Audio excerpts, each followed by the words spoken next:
Olá a todos, essa é a segunda parte da aula e vamos trabalhar agora a temática referente à caracterização fisiográfica de bacias hidrográficas. Essa caracterização fisiográfica nada mais é do que caracterização física, dos atributos físicos que existem no terreno dentro da bacia. Tá? São rios, são estudos referentes à área da bacia e aos rios dentro dessa bacia. Então, primeiro a gente tem que apresentar quais são os tipos de rios que existem.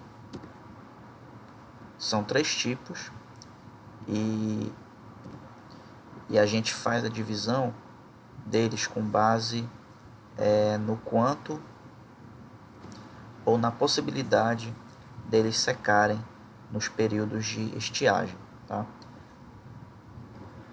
Então, o primeiro tipo são os rios perenes, que em situações normais de clima, eles contêm água durante todo o tempo. Tá?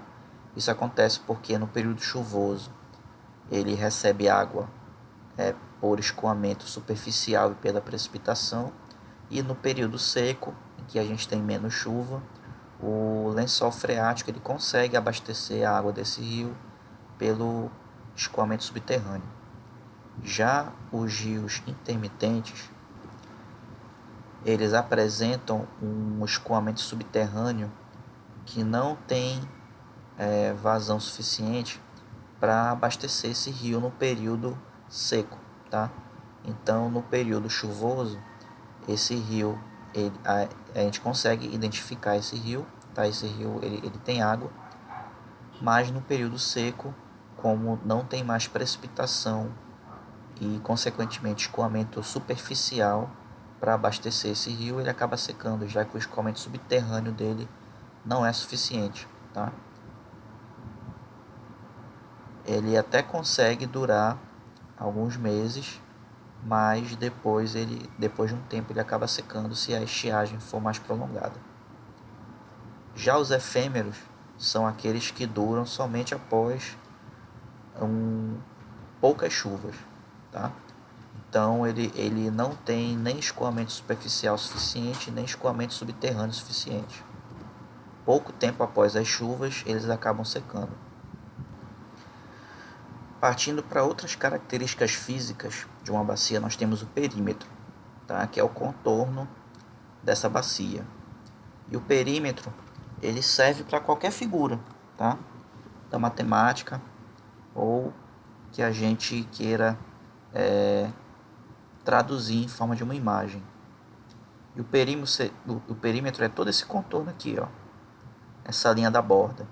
E a gente tem que lembrar que numa bacia, essa linha de contorno, essa linha da borda é formada pelos divisores de água, tá? São as partes mais elevadas nessa bacia, as partes do terreno mais elevadas. Então, a gente representa pela letra P, tá? Então, a gente poderia fazer uma medição através de softwares de mapeamento, de geoprocessamento, e fazer uma medição para saber quantos quilômetros tem esse perímetro da bacia de análise que a gente esteja analisando. A área também é um outro elemento fundamental, e a área de qualquer figura é todo o terreno, por assim dizer, que tem dentro dela. Tá? Então, se a gente analisar a área dentro dessa bacia, é tudo o que tiver aqui dentro, tá? Sejam os rios, sejam o solo, seja a vegetação. Se a gente considerar, por exemplo, a área de um quadrado, a área do quadrado é tudo que tiver dentro desse quadrado. Se você estiver analisando qualquer outro espaço, por exemplo, a sala da casa de vocês, é como se a gente estivesse olhando de cima e tudo o que couber dentro da sala de vocês estaria ocupando a área da sala de vocês, tá? Então, a gente não está falando da altura dos objetos que estariam dentro dessa sala. A gente está falando só da largura e comprimento deles, tá? Se a gente considerar a altura também, a gente estaria se referindo ao volume da sala, tá? Aí já não seria um quadrado visto de cima, seria um cubo.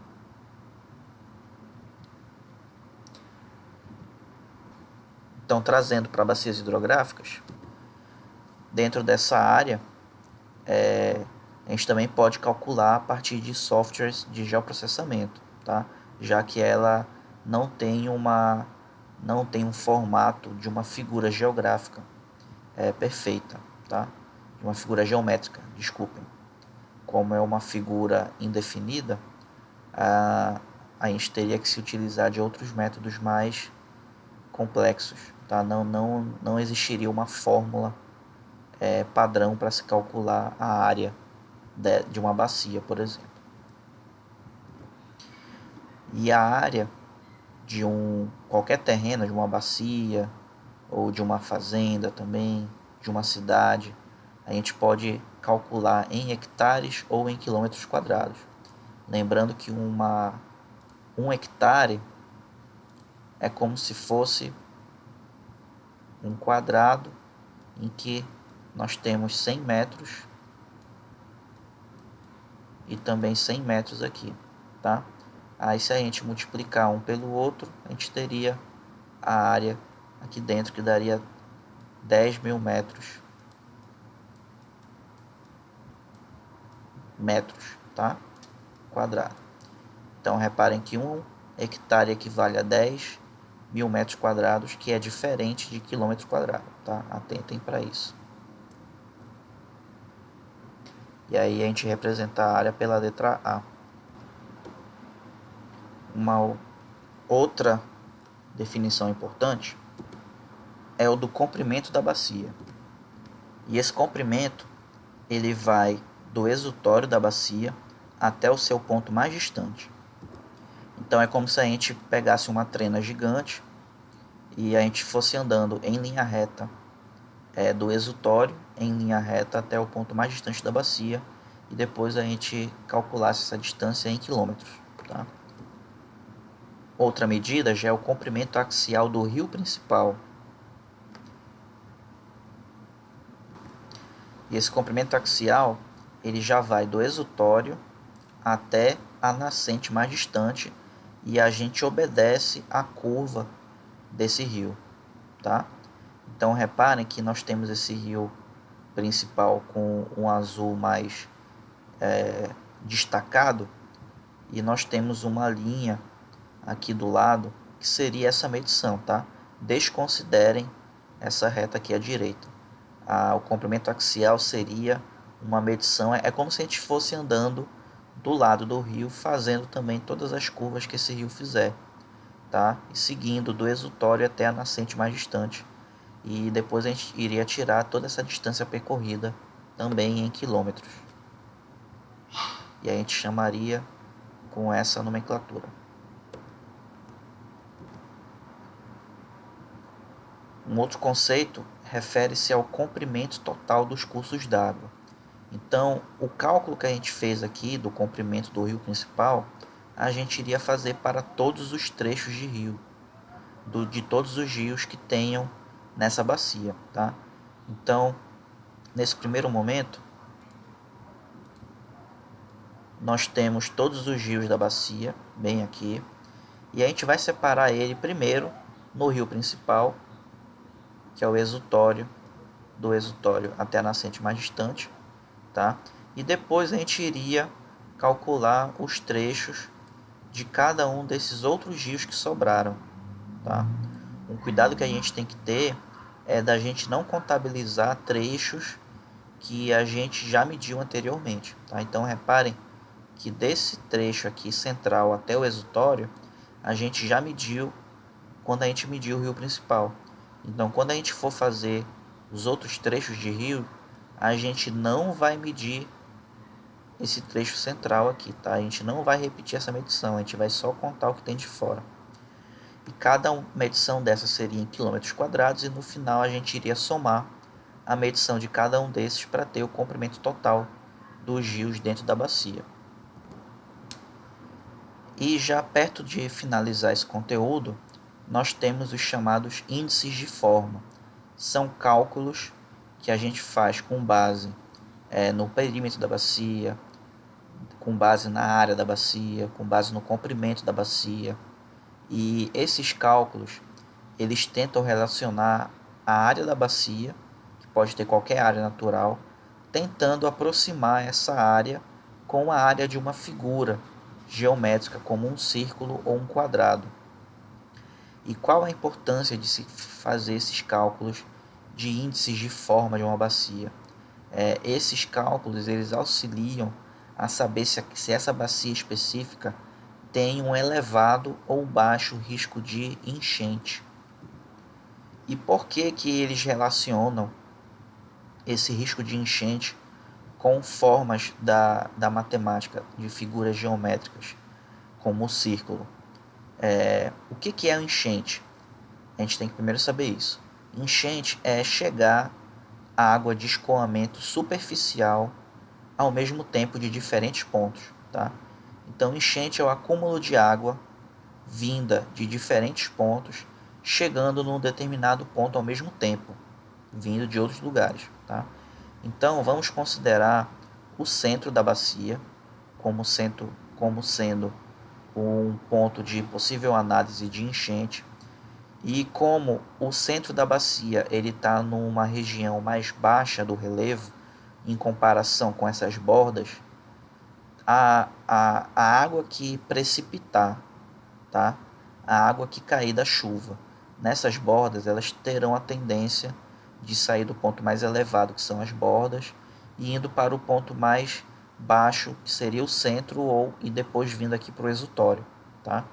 Então, como nós temos uma figura circular, a água que cair nesse ponto aqui em cima, para ela chegar no centro desse círculo, dessa bacia hipotética, ela vai percorrer uma distância, uma certa distância. E como essa figura é um círculo, essa distância também é a mesma distância para uma chuva que cair nessa região e escoar superficialmente até o centro. Isso acontece com qualquer uma dessas setas, tá? A distância é sempre a mesma para chegar no centro. Como a distância é a mesma, a velocidade também vai ser a mesma, tá? Ou bem próxima, com que essa água vai escoar das extremidades até o centro. Então, como essa velocidade vão ser similares, essas águas de diferentes pontos também vão chegar em tempos muito parecidos, fazendo com que tenha um acúmulo de água nesse ponto da bacia, que é o centro, e ocasionando uma enchente, tá? Então, bacias com formatos mais circulares ou então quadrados, eles têm uma maior propensão à enchente, porque essa água chega ao mesmo tempo num determinado ponto da bacia, já que a distância percorrida pelo escoamento superficial após uma chuva também é o mesmo, ou muito similar, tá? Algo que não acontece numa bacia mais alongada. Então, por exemplo, se a gente analisar novamente o centro da bacia e nós tivermos chuva nesses 5 pontos aqui, ponto 1, ponto 2, ponto 3, ponto 4 e ponto 5, tá? E nós tivermos um escoamento desses pontos até o centro, a gente percebe que... Opa, saiu feio o desenho. A gente percebe que a distância percorrida por esses pontos varia, tá? Então, quais vão ser as águas de chuva que vão chegar primeiro a partir do escoamento superficial aqui no centro da bacia? Vão ser as águas que caírem nos pontos 1 e 5, tá? E depois, quais vão ser as águas? Vão ser as águas dos pontos 2 e 4, tá? Quando essas águas chegarem no ponto, quando essas águas dos pontos 2 e 4 chegarem no centro da bacia, a água dos pontos 1 e 5 ela já vai ter escoado. Ela não vai estar mais no centro, ela já vai ter descido um pouco, tá? E por último vão chegar as águas precipitadas no ponto 3, tá? E quando essa água conseguir chegar no centro da bacia, a água escoada dos pontos 2 e 4 já vão ter descido também, e a do 1 e 5 mais ainda, já vão ter descido mais ainda, tá? Então, nós teremos águas que vão se encontrar, a 1 e a 5 vão se encontrar ao mesmo tempo, a 2 e a 4 também vão se encontrar ao mesmo tempo, mas não vão ser as 5 ao mesmo tempo. Então, nós teremos uma pequena cheia, mas não vai ser o mesmo risco de enchente desse primeiro caso, com a bacia mais circular, tá? Isso a gente pode ver a partir dessa imagem, dessas três imagens, tá? O que significa esse gráfico? Significa o pico de enchente, tá? Uma vazão que se concentrou ao mesmo tempo. Então, quando nós temos bacias mais circulares, nós temos água chegando ao mesmo tempo muito rapidamente. Ó. Repare que a curva sobe muito rápido. Nós temos aqui o tempo, tá? Em horas. Então nós temos uma alta concentração em poucas horas, tá? Encontrando. Já numa bacia mais alongada, com esse formato, se assemelha muito a esse desenho aqui da direita, nós temos uma vazão mediana, tá? Não chega a ser alta, como nós temos aqui, nós temos uma mediana, já que nós temos águas que acabam se encontrando sim ao mesmo tempo, mas não são todas as águas da precipitação, e nós temos essa vazão acaba sendo mais constante, porque esse período mais de constância seria o caso que eu expliquei da água 1 e 5 se encontrando. A água dos pontos 1 e 5 elas iriam iniciar isso daqui. Depois, aqui no meio dessa vazão elevada, já seria o que? As águas dos pontos 2 e 4. E por fim, nesse finalzinho aqui, já seria a parte só da água proveniente do ponto 3. Tá? E aí, depois que essa água do ponto 3 passasse pelo ponto analisado, aí a vazão iria diminuir também. Então, a gente teria alguns momentos de alta vazão, mas não seria uma enchente tão acentuada como no primeiro caso, tá? E aqui, como nós temos uma bacia em que os divisores de água eles são mais bem desenhados, eles fazem curvas, isso faz com que diminua ainda mais o risco dessas águas se encontrarem, tá? E aí nós já temos curvas mais diferentes aqui, tá? E aí, esses são os índices, tá? Então, são cálculos bem simples, como vocês podem perceber. Se a gente souber o perímetro da bacia e a área da bacia, a gente consegue jogar nessa fórmula e calcular o coeficiente de compacidade, tá? Ele relaciona a área da bacia com o formato circular. E o fator de forma, a gente precisaria conhecer a área da bacia e o comprimento da bacia, tá? Se a gente tiver esses dois valores, a gente também consegue calcular esse outro coeficiente. E em ambos os resultados, se nós tivermos valores próximos de 1, significa que essa bacia em questão tem uma alta probabilidade de enchente. E à medida que esses valores vão aumentando para 2, 1,5, 2, até talvez 3, menor é o risco de enchente dessa bacia, tá? Então, quanto mais próximo de 1, maior o risco de enchente, quanto maior o número desse resultado, menor o risco de enchente. E com isso a gente finaliza a aula de hoje.